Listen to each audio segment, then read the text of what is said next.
नमस्कार, मैं डॉक्टर आभा श्रीवास्तव अभिश्री हॉस्पिटल से आज आप सबसे बात करना चाहती हूँ। शुरुआती प्रेगनेंसी में जब आपके मरीज़ को या आपको ब्लीडिंग की शिकायत हो, जैसे कि प्रेगनेंसी को अभी 2 महीने हुए, 3 महीने हुए, पर सफ़ेद पानी या लाल पानी आ रहा है या फिर डार्क ब्राउन कलर का डिस्चार्ज हो रहा है, तो ये कई कंडीशंस में होता है और इसको हम नज़रअंदाज नहीं कर सकते। जैसे कि कई महिलाएं ऐसी होती हैं जो शारीरिक रूप से बहुत कमज़ोर होती हैं या उनकी उम्र बहुत कम है, जैसे कि 18 साल 17 साल टीन प्रेगनेंसी बोलते हैं, या फिर उम्र बहुत ज़्यादा है 40 से ऊपर, तो ऐसे लोगों में इन चीज़ों का खतरा होता है। उसके अलावा बहुत से कारण होते हैं जिसको आप सामान्यतः अबॉर्शन के नाम से जानते हैं, अबॉर्शन के कारण के। तो ऐसा नहीं है कि अबॉर्शन होने का कारण सिर्फ माँ में कमज़ोरी होना या माँ को कोई बीमारी होना ही है।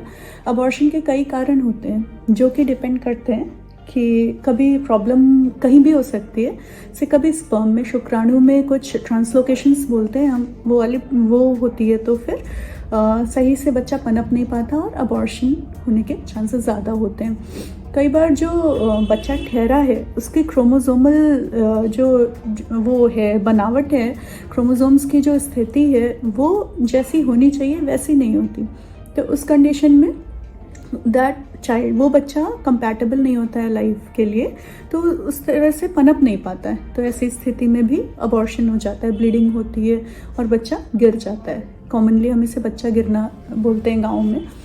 तो इन कंडीशंस में बहुत सारे फैक्टर्स होते हैं जो रोल प्ले करते हैं। कुछ को हम कंट्रोल कर सकते हैं, कुछ का इलाज है, दवा है, और कुछ पे हमारा कोई कंट्रोल नहीं है, पर एहतियात रख के और दवा इलाज समय पर लेकर और जो है डॉक्टर की सलाह मानकर हम इन परेशानियों से बच सकते हैं।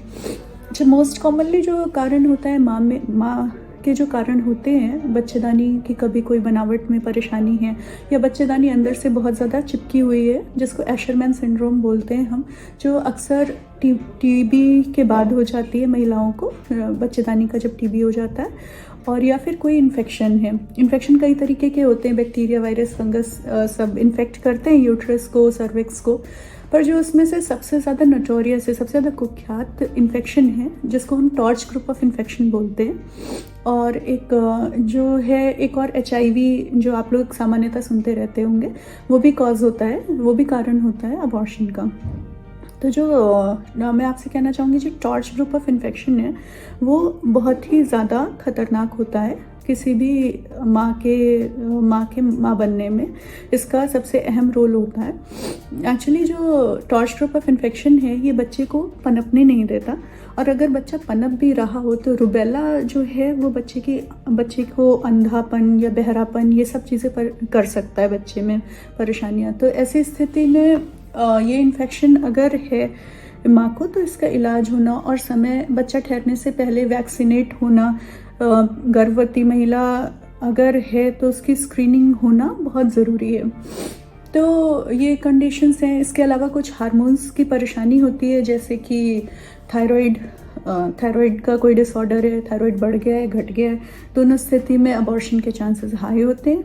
और उसके अलावा ब्लड प्रेशर बहुत ज़्यादा है जिसका कंट्रोल नहीं किया जा पा रहा है, या फिर दवाइयाँ नहीं ले रही हैं ब्लड प्रेशर के लिए, या फिर शुगर है या SLE है, या बहुत तरीके की ऐसी चीज़ें हैं जो एंडोक्राइन डिसऑर्डर्स जिनको हम बोलते हैं, कि जैसे PCO के पेशेंट्स हैं, पॉलीसिस्टिक ओवेरियन सिंड्रोम के पेशेंट्स हैं, उनमें जो है बच्चा ठहर तो जाता है पर उसके पनपने में काफ़ी दिक्कतें आती हैं। तो ऐसी स्थिति में जो है आप डॉक्टर की उचित सलाह लें, जो दवा, इंजेक्शन और एहतियात आपको बताए गए उनको फॉलो करें।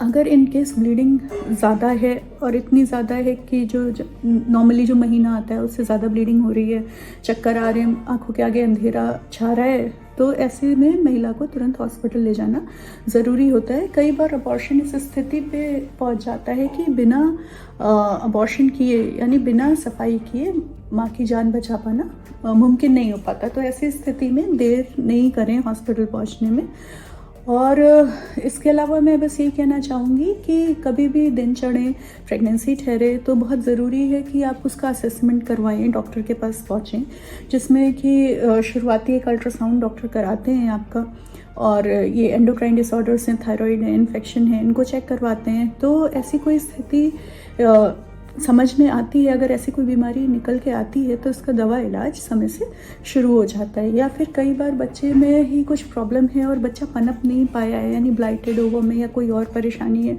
या कई बार बच्चा बच्चेदानी में नहीं ठहरा, अंडेदानी, नले कहीं भी ठहर गया, ectopic pregnancy.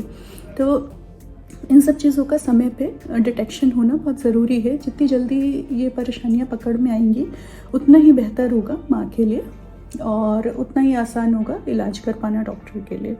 Thank you so much.